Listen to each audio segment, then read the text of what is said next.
Salana states at this time that he prayed fervently that, "O Allah, help us and fulfill our needs in this foreign land." The next day, while they were in the market, a random man stopped Hazrat Mirza Shif Ahmad and started to exclaim, "Saint, Saint." Then he handed him a check for a significant amount and requested for prayers. Seeing all of this, the secretary was shocked, astonished, and he stated to Hazrat Mirza Shif Ahmad that without a doubt, your God is outstanding.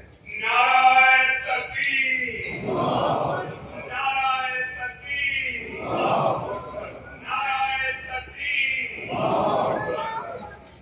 Now there are many such incidents which I can relate to you, but let's move on to the next characteristic of his, which ties in with the above, which is his trust in God. And this next incident shows another characteristic or quality of kingship, which is his courage as well. Once, Hazrat Mirza Sharif Ahmad was traveling by horse carriage with some other people. They were on an unpaved road with shrubs all around when suddenly the horse stopped in its tracks.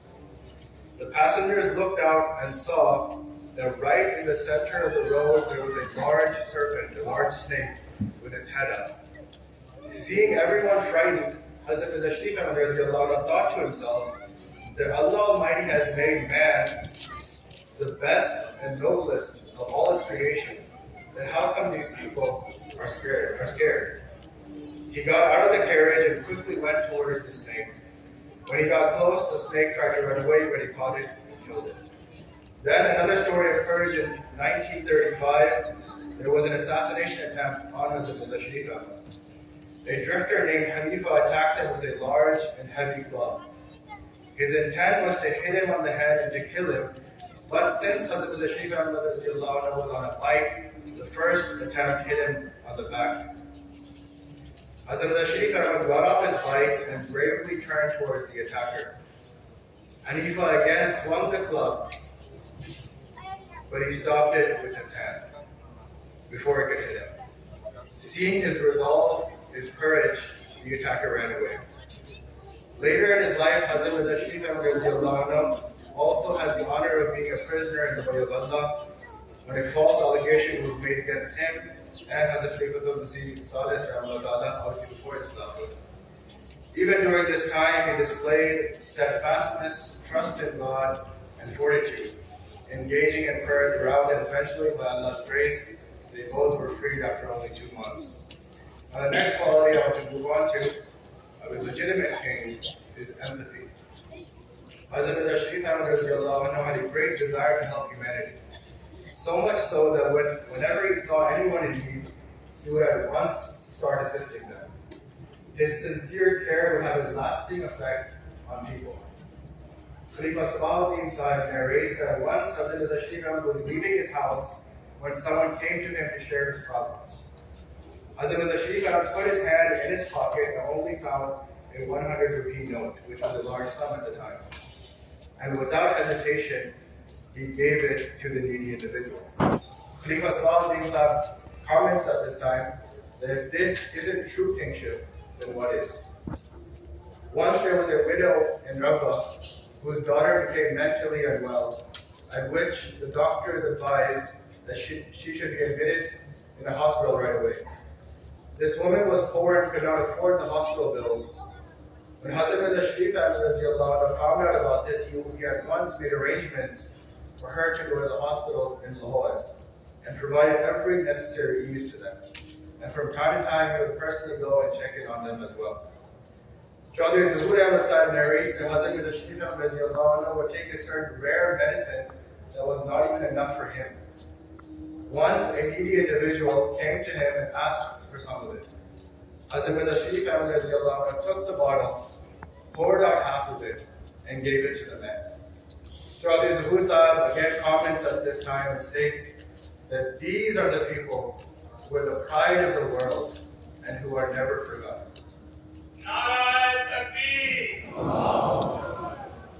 He always knew who was going through difficulty, who was going through pain.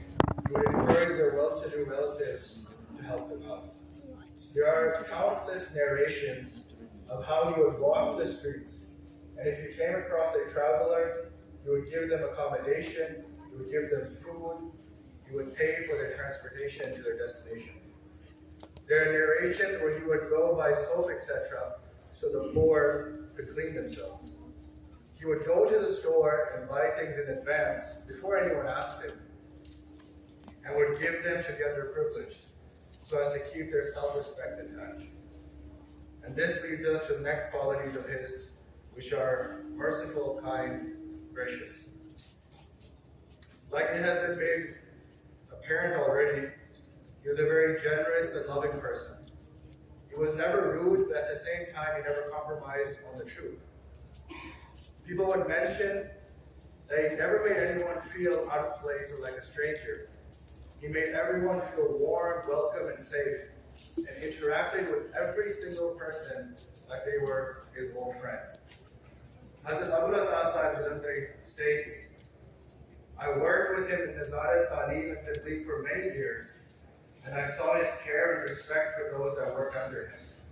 And if anyone was in difficulty, he would not rest until their problem was solved.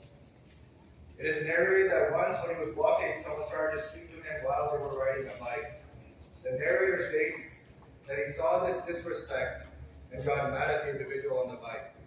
But Hazrat Shahid stopped him and said that it's possible for some reason he could not get off. And this showed us another quality of his, which is Nizam thinking well, thinking good of others.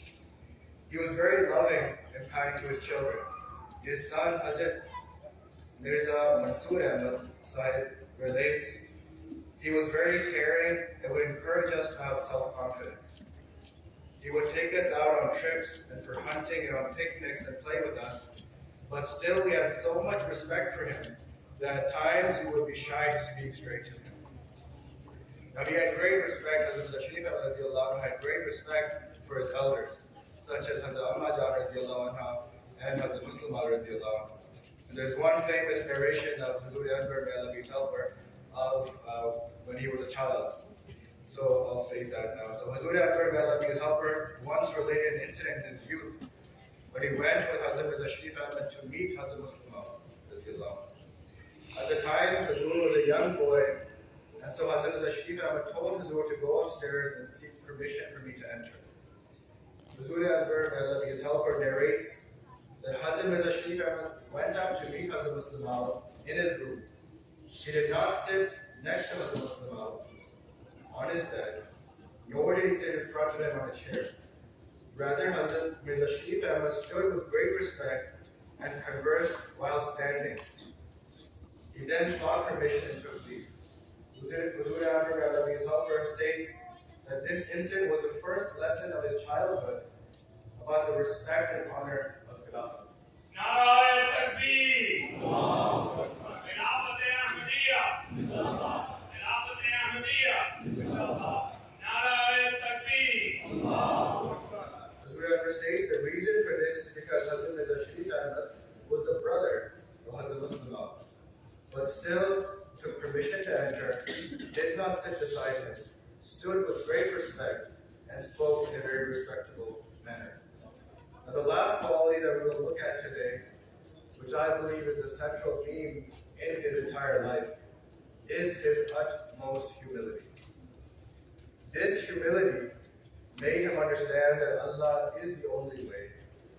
This humility birthed the love he had for the Holy Quran, the Holy Prophet ﷺ, and this humility turned out the qualities of kindness, mercy, and empathy. Mia Dawla Sahib states that Hazrat Mirza Sharif Ahmad never liked for others to praise him or give him great honor. When people would meet him, they would try to kiss his hand out of respect, but he would pull away in such a manner that the person would not feel bad either. Like we have stated, he was a very smart individual because he was always studying and had a wealth of knowledge, but he never flaunted or expressed it to show off. Like I mentioned, Hazrat Mirza Sharif Ahmad was a simple man that wore simple clothes, never wanting to wear something that would turn faces or seem too fancy. Even his diet was simple, never eating lavishly. He was never mean or rude to anyone because he did not have an iota of arrogance in his being and knew that we are nothing.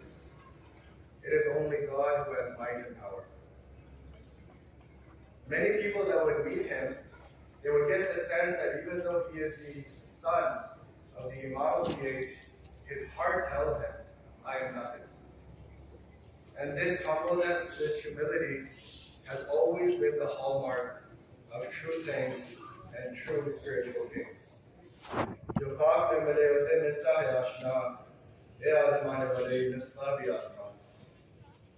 That dear God is found by him who stoops to dust. O ye who are trying, try this recipe too. Then another place, the Prophet Islam states, "Badar bano har ek se apne khayal mein, shayad isi se dakhal hota hai usad." In your mind, consider yourself worse than everyone else. Perhaps you may enter the house of union in this way. This is what Hazrat Mirza Sharif al remembered his whole entire life. All of us sitting here should reflect on our own spiritual journey as well. The pledges and the promises that we have made, especially the bet that we've all taken in the hands of the representative of God. Do we remember the seventh condition of this bet? It is that he shall entirely give up pride and vanity, and shall pass all his life in humbleness, cheerfulness, forbearance, and meekness. Meekness meaning humility. Our master prophet, the Holy Prophet Muhammad would pray. He would make this prayer: "O Allah, keep me alive in a state of meekness, gentleness, humility. Give me death in a state of meekness, and raise me from among the group of the meek." The Prophet ﷺ states, "If you wish to find Allah Almighty, seek Him near the hearts of the meek." This is the reason prophets of God adopted meekness.